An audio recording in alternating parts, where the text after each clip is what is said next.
कभी सोचा है कि इतने बड़े बड़े डेटाबेस में जानकारी इतनी सलीके से, इतनी ऑर्गेनाइज तरीके से कैसे रखी जाती है? इसका राज है नॉर्मलाइजेशन। अब ये शब्द सुनने में थोड़ा टेक्निकल लग सकता है, लेकिन असल में ये हमारे डिजिटल डेटा को साफ सुथरा और व्यवस्थित रखने का एक बहुत ही स्मार्ट तरीका है। तो चलिए आज इसी को आसान भाषा में समझते हैं। जरा एक ऑनलाइन स्टोर की लिस्ट के बारे में सोचिए, जहां एक ही कस्टमर का नाम और पता उसके 10 अलग-अलग ऑर्डर्स के लिए बार-बार लिखा गया है। अब अगर उस कस्टमर को अपना पता बदलवाना हो तो उस पते को 10 अलग-अलग जगहों पर बदलना पड़ेगा। ये न सिर्फ एक थकाऊ काम है, बल्कि इसमें गलतियों की गुंजाइश भी बहुत ज्यादा है। लेकिन फिक्र की कोई बात नहीं, इस डेटा के उलझे हुए जाल को सुलझाने के लिए एक बहुत ही कमाल का तरीका मौजूद है, जिसे हम कहते हैं नॉर्मलाइजेशन।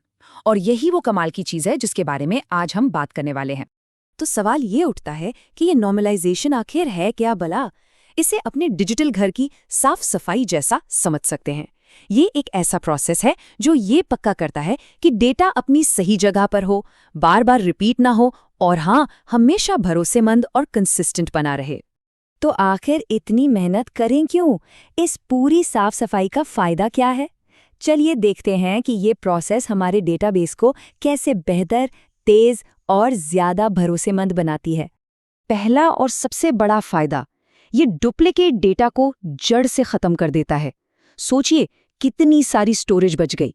दूसरा, डेटा में कंसिस्टेंसी आती है, मतलब अगर किसी का पता बदला तो उसे बस एक जगह बदलना है, हर जगह नहीं।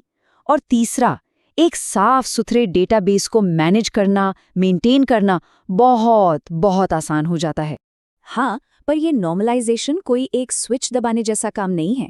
ये एक सफ़र की तरह है जिसमें हम अलग अलग लेवल से गुजरते हैं, जिन्हें नॉर्मल फॉर्म्स कहते हैं। चलिए इस सफ़र के जो मेन स्टेप्स हैं ना, उन पर एक नज़र डालते हैं। तो सबसे पहला लेवल है 1NF या फर्स्ट नॉर्मल फॉर्म। इसका रूल बहुत सिंपल है। एक कॉलम में, एक सेल में सिर्फ एक ही वैल्यू होगी, बस। मतलब एक ही सेल में 2 फोन नंबर नहीं चलेंगे। हर जानकारी के लिए अपना अलग घर, अपना अलग सेल।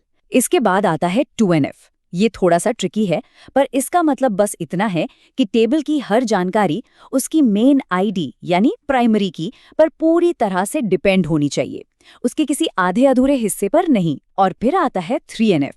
ये कहता है कि कोई भी नॉन की जानकारी किसी दूसरी नॉन की जानकारी पर डिपेंड नहीं कर सकती। आसान भाषा में, हर जानकारी का सीधा कनेक्शन प्राइमरी की से होना चाहिए, किसी और के जरिए नहीं। पता है, ये सब सुनने में बड़ा थियोरेटिकल लग रहा होगा, है ना? तो चलिए थ्योरी को साइड में रखते हैं और एक रियल वर्ल्ड एग्जाम्पल से समझते हैं कि ये सब असल में काम कैसे करता है। जरा इस टेबल पर नजर डालिए। इसमें स्टूडेंट्स और उनके कोर्सेज की जानकारी है।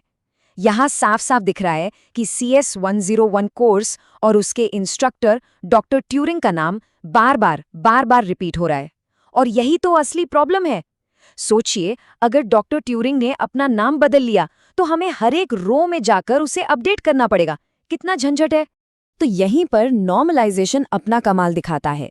वो इस एक बड़ी भारी भरकम टेबल को छोटे छोटे स्मार्ट और एक दूसरे से जुड़े हुए केबल्स में तोड़ देता है। चलिए देखते हैं ये कैसे होता है। ये देखिए, पहली टेबल अब सिर्फ स्टूडेंट्स की जानकारी रखती है, हर स्टूडेंट का नाम बस एक बार। और जो दूसरी टेबल है एनरोलमेंट्स वाली, वो एक ब्रिज की तरह काम कर रही है। वो बस स्टूडेंट आईडी और कोर्स आईडी को जोड़ रही है। सिंपल, कोई फालतू की रेपिटेशन नहीं। और ये रहा आखिरी हिस्सा, कोर्सेज टेबल। अब हर कोर्स का नाम और इंस्ट्रक्टर की जानकारी भी सिर्फ एक जगह पर स्टोर है। देखा, हमारा डेटा अब कितना साफ सुथरा, ऑर्गेनाइज्ड और एफिशिएंट हो गया है। यही है नॉर्मलाइजेशन का असली जादू। लेकिन कहानी में एक ट्विस्ट है। जैसा कहते हैं ना, हर चीज के फायदे और नुकसान होते हैं। नॉर्मलाइजेशन भी परफेक्ट नहीं है। चलिए समझते हैं कि इस साफ सफाई की हमें क्या कीमत चुकानी पड़ सकती है। तो फायदा तो साफ है, डेटा क्लीन और भरोसेमंद हो जाता है।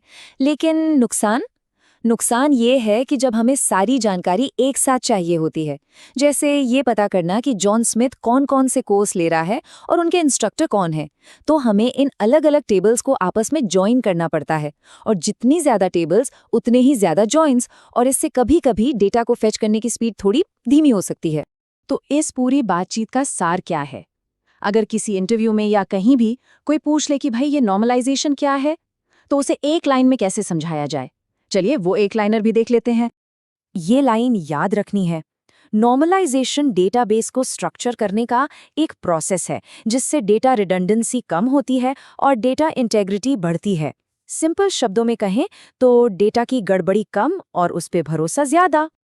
और जाते जाते एक सवाल सोचने के लिए छोड़ जाते हैं।